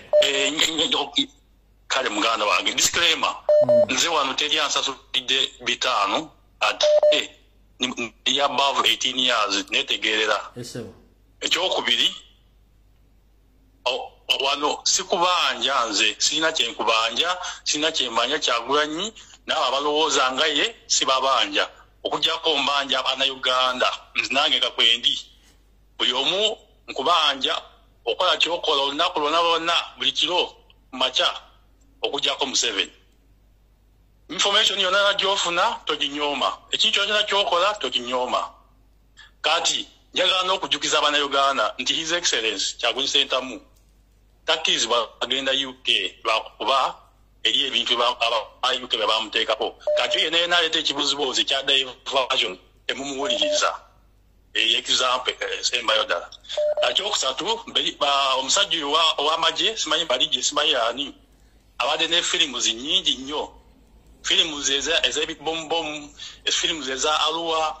Abannayuganda kati tuli babufu guno mulembe gw'Omwagulanyi gwa .com era kati neyo evidence yova okujjayo saawa zino bakimanyiko ebyebijambya byonna nze sikubanja kansibule abalala bateese. Big salute, big up. Hello. Wangi nyama. Ulamusiza Teacher Lomboye. Kale nyama nawe gye baliko. Kakati nno nze ensonga gye njagala okwogerako ye y'abakansala abaffe sime baswika. Bannaye nze n'ekintu kye sitategeera kye njagala okutegeera. Buli ekya n'eggulo mbu beekalakaasa 5 3. Ekintu kwekalakaasa mu Uganda bakitegeera oba tebakitegeera? Buli lunaku newajjeyo 2 tibe beekalakaasa. Kati basupiika batugamba tebalina bagoberezi baabo. Bande batamalaako kwogerako n'abantu banti banne tugenda kola bakale katugaba abantu 5 n'olayita 5 bo ntegeera Teacher Lomboye. Mwene mmala okwambala obusuuti bwammwe n'amataayi gammwe kuba mulina sente zibagenda bawerangayo mu kkooti ne mugenda kukuba omwekalakaasi. N'enkya ne luli. Sitegeera bulungi oba nze atategeera. Nsaba mumbuuliremu. Ekibuzo kyo kirimu eggumba toyanziza nnyo maama. Kale kisaba nze bwe kuteesa kwange. Kale.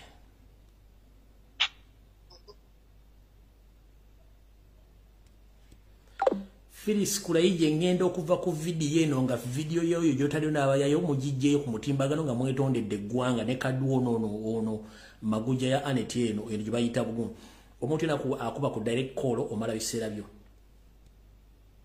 Phyllis Kulaije, Eric Mwesigwa ne Kaddu Joseph Mujemangu video n'obujulizi omutaddewo ku mukutu kubanga oyo Kaddu yomu ku bambega ba state abazze bakola since 2016. Kulaije omonyi baliranga ngomu byatunda mu Kalega wenna oli awo oli wakalo bamusangu musajja omukulu olukulunye tumu ya Kasasiro okyali mbobali w'emyaka 1978 ebintu bya kisiru twetaaga omuntu agenda okuleeta ensonga nga abantu bagenda zitegera tukoye ebintu bya mu by'ekiyaye. Kulaije nga bwakozo ebintu by'ekiyaye byo era weekume n'olubuto lwo ogenda ojjeyo obujulizi bumutadde muntu bw'ekisiru. Hello. Hello musomesa we bale tuweereza. Kale nyabo nawe bale kubeerako. Kale. Mbadde nkubye wa kirowoozo kyange oyo omukyala avuddeko abadde anenya abagenda okwekalakaasa. Munna okwekalakaasa ne bo babeera babiri kantu katono nnyo akatandika okwekalakaasa. Naye jjukira nina abantu baffe balimu akatengo. Enyama. Abantu bano bagenda okuvaayo. Wayinza okuba option abantu ne bagamba katubeegatteko. Naye alinda tukuŋŋaane ffenna wamu. Nga tuyite bantu ng'abantu bagaaniddeyo. Asasire wakiri bagezezzaako. Kale nyabo kale toyanza nnyo nyabo. Kati ekirowoozo kyange ekyokubiri musomesa mbadde mpiseewo buyisi. Kati mbadde nsaba ng'okyali ku layini. Tubadde tusaba president waffe bannanga aleme kukola ki kunyooma gundi ze mumuwa aleme zinyooma kubanga bwana president bw'otufaako wulira sentence eno president bw'otufaako tujja kunyiigira ne bonoba otuvudde ku mutima engeri bwe tukwagala ennyo naye ate bw'otuva ku maaso tujja kunyiigira awate okwagala kujja okukyawa. Kale toyanza nnyo. Taata wulira security alert, taata wulira security alert. Kale nyabo. Awe nkomye. Haba. Hello. Hello. Sebo. Ye bali ku muganda wange. Kale waluganda we bali kubeerako. Kale nfunye omukisa lange okuyita mu okuteesa mu kululi nali mwana embivaako. Kakati sebo nyinza okulanda genyo nesobola kukwagaliza olumulo olulungi mukama kukulembere. Kale sebedda kikola kubanga budde bondese. Yes. Kakati sebo obako obwange bugenda wakastajja kano ka mayiga. Mayiga tumukoye. Kyekisooka ekyokubiri. Wano we yali azunga ng'akola obw'amaseeke nenga anoonya mbu ettaffaali bali mu kuwamba abaana ba Buganda. Tasobola kuvaadde ku gakigamba agabumbidde nga agenda okwalula amasumba. Ekyokubiri kigenda wa musajja baba Seggona bandi badde bava mu nsonga za Buganda ezo. Tebabyeyingizaamu zonna nozitulambula bulungi nnyo tubitegeera. Si alina okuvaayo okwogera Mayiga okwogera kino ekibizi kya Museveni. N'olw'ensonga eyo ebyange byebyo sijja kulandaganya omuganda wange mubeere bulungi omukama akukulembere mu buli kimu. Kale sawa.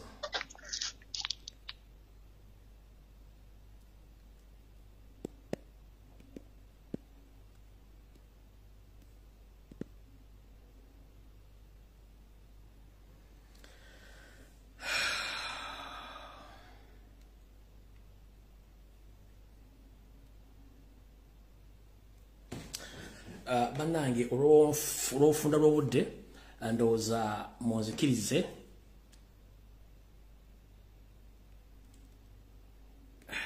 olinakuba nga talina netiwaaka ng'ayagala kucyankalanya bucyankalanya.